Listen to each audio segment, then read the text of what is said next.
Mais uma vez, seja bem-vindo ao canal Teologia Aprenda Mais. Eu convido para você acessar o nosso canal, deixar o seu like, compartilhar os nossos vídeos, apreciar os vídeos que estão aí também no nosso canal, assistindo, fazendo seus comentários e também compartilhando também nos seus grupos acerca do nosso canal Teologia Aprenda Mais.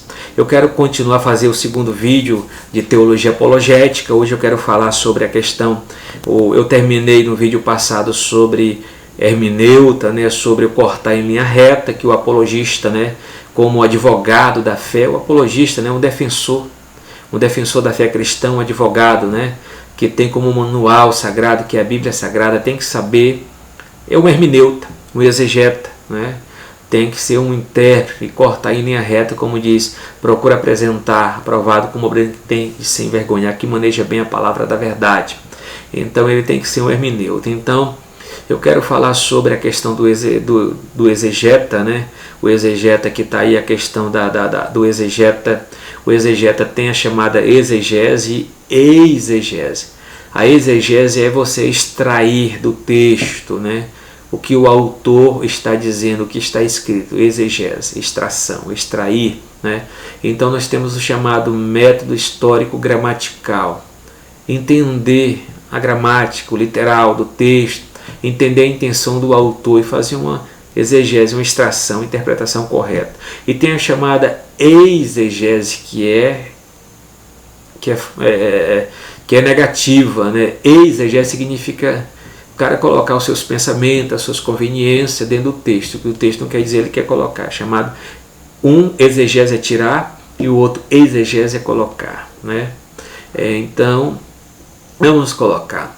Vamos trabalhar hoje que as palavras seitas e heresia, eu vou aprofundar mais sobre cada uma delas. As palavras seitas e heresia, etimologicamente, ambas derivam da palavra grega hairesia, que significa heresia, a palavra heresia no grego é hairesias, que significa escolha, significa partido ou facção.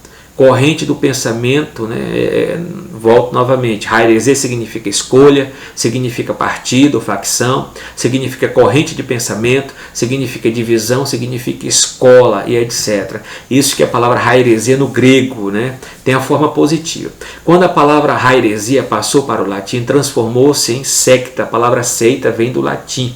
A palavra seita vem do latim. A palavra heresia, a palavra heresia vem do grego, Então, originalmente a palavra não tinha sentido pejorativo como temos hoje, não tinha um sentido pejorativo. Quando o cristianismo foi chamado de seita em Atos 24:5, não foi em sentido depreciativo, Os líderes judaicos viu os cristãos como mais um grupo, uma facção ou uma escola dentro do judaísmo.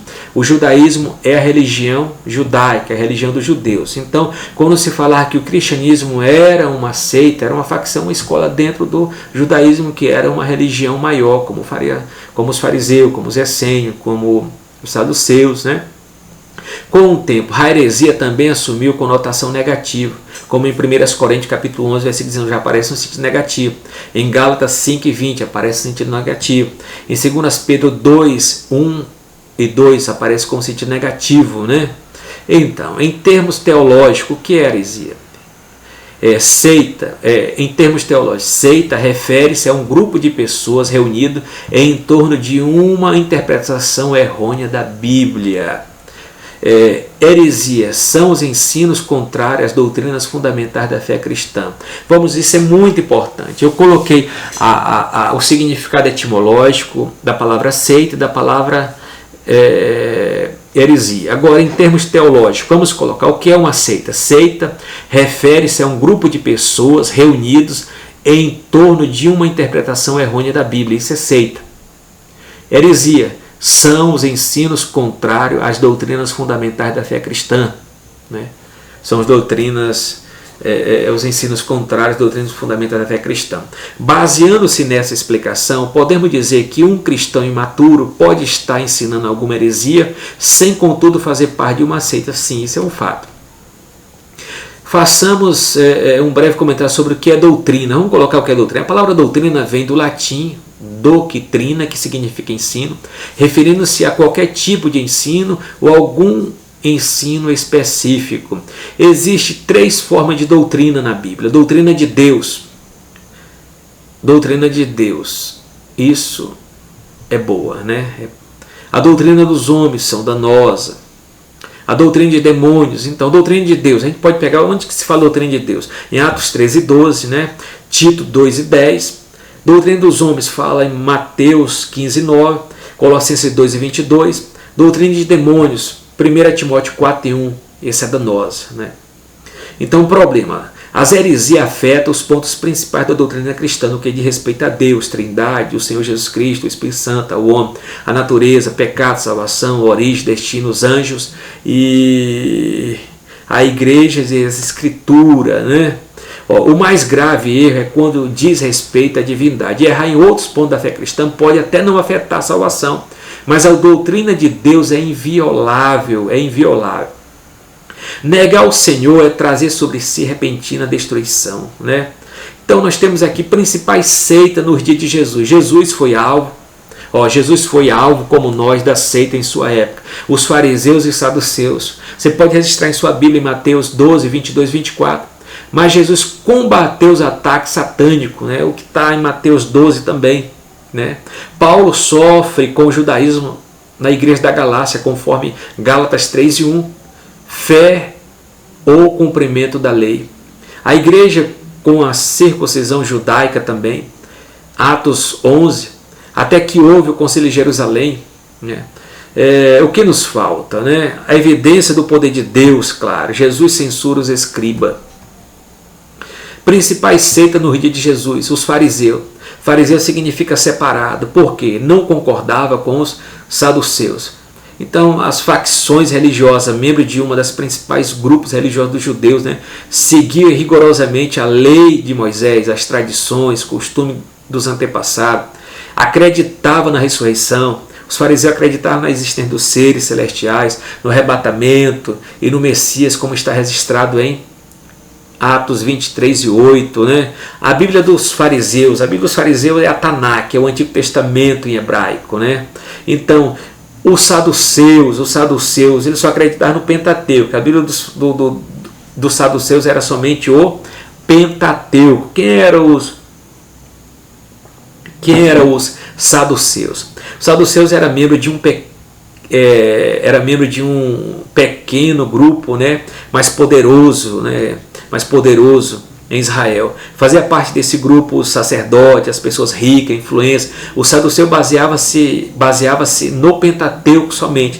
Negava a ressurreição. O saduceu negava o juízo final. Ele negava a existência de anjo. Eles negavam a existência de espírito e Messias. Não se davam com os fariseus. Atos 23, 6 e 9. Então eles eram racionalistas, não acreditavam no sobrenatural. Se uniram no combate a Jesus. Só foi nessa vez que eles se uniram no combate a Jesus e seus seguidores, né? Razões da perseguição no século II. Eu vou colocar só poucas razões por causa do apologista.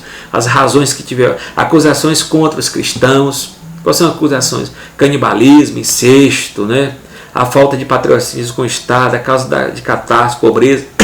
Então a questão do canibalismo é a questão da ceia, que na ceia se comia o menino, né, o menino Jesus, né, o incesto, porque os irmãos chamavam irmão com irmão, né, que se casava, mas minha irmã, a falta de patriotismo, que não adorava o Estado de Roma, a causa das catástrofes, os culpados eram os cristãos, os apologistas tinham que escrever, causa de pobreza, tudo era cristão que era culpado. A questão do ateísmo, que não queimava incenso ao imperador, reuniões secretas, porque tinha que se reunir nas cavernas, nas catacumbas, né? Criadores de mito, por causa não acreditavam na Trindade, recusavam adorar o imperador e etc. Né? Então tem tudo isso. Apologética dos pais da igreja no século II. Né? Os pais foram verdadeiros mestres, teólogos, escritores ortodoxos que lutaram para preservar a doutrina cristã nos primeiros 4 séculos do cristianismo. Foram os apologistas que vieram defender sobre essas acusações, sobre esses rumores, né? Defender o cristianismo. E eles se dedicaram a escrever apologia ao cristianismo, utilizando da filosofia platônica, estoica, que mostrava compatível com a revelação cristã. Uma coisa muito importante, apologética nos pais da igreja aqui do século II. O objetivo desses escritores era esclarecer ao imperador do direito de existência legal dos cristãos dentro do império. Esses homens de Deus foram responsáveis por iniciar a sistematização da teologia e grande parte da interpretação das doutrinas conhecidas pela igreja nos dias atuais. Destacaremos alguns dos pais que, mesmo diante das grandes sofrimentos, não negaram a fé. Temos aqui Tertuliano. Tertuliano nasceu em Cartago, um dos principais centros culturais do Império Romano. Possivelmente, suas maiores contribuições foram suas discussões sobre a Trindade, a encarnação do Logos. Sua principal obra está escrita em defesa do cristianismo foi Apologética. Ele usa a palavra apologética. Justino Marte, que veio no ano 100, no século II, da cidade de Siquém, onde passou boa parte da sua juventude numa busca filosófica através da verdade. Ele foi um filósofo platônico, se converteu através do cristianismo, falou que o cristianismo era a verdadeira filosofia.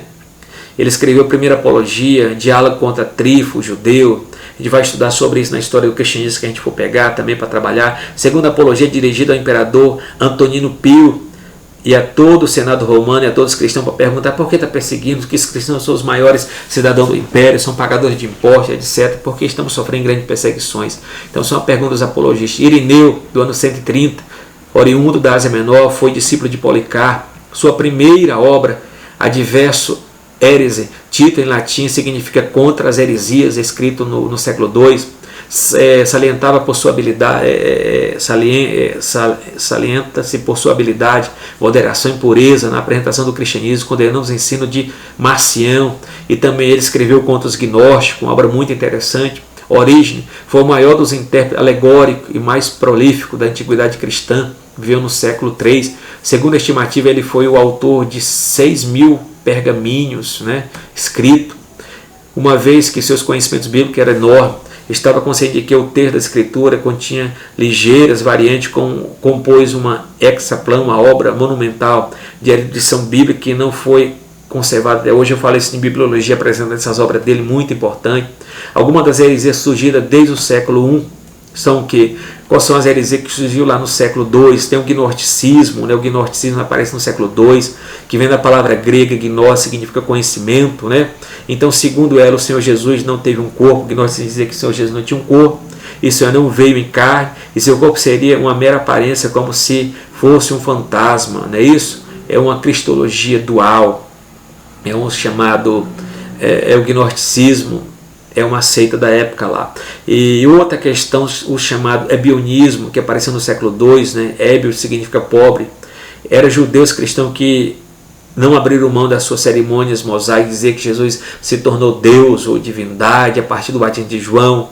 Então tem o chamado maniqueísmo de origem persa, o maniqueísmo vem de Maniqueu, do século III. O ensino dele dava ênfase ao fato de um universo composto dos reinos das trevas, da luz, bem como dos ambos lutares pelo domínio da natureza. Um dualismo também foi combatido também na época. O arianismo do século III vinha do nome de seu fundador Ário, presbítero de Alexandria.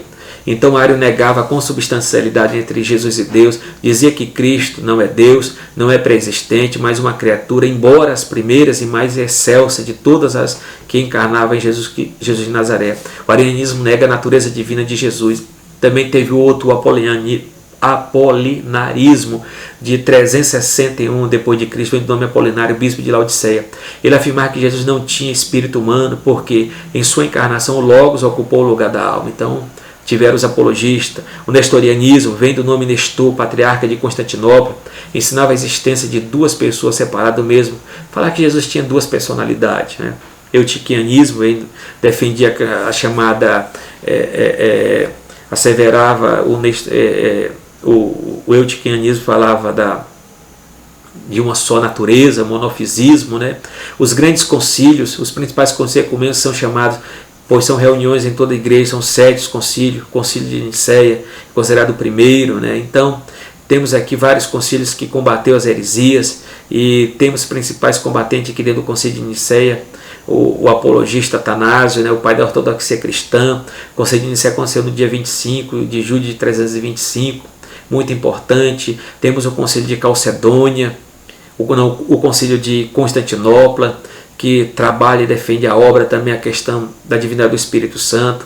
Tem o concílio de Éfeso, né, a questão das duas naturezas, a questão da condenação de Nestório. Temos também a questão do concílio de Calcedônia, onde se decide a questão da união impostada das duas naturezas.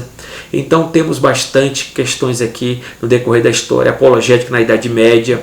Na Idade Média também temos grandes defensores da obra cristã no século VII, né? A apologética cristã apresentada pela fé cristã católica, que passa a responder os muçulmanos, o islamismo. Temos a pessoa de São Tomás de Aquino, né, na Suma Teológica, que ele escreve sobre a existência de Deus, imortalidade da alma, santíssima trindade e encarnação. Isso são os apologistas da Idade Média. Nós temos a apologética clássica, de abordagem trabalha com principais pressupostos teológicos e a existência de Deus. Nessa apologia clássica que nós temos homens, né, no decorrer da história que trabalharam a cosmologia,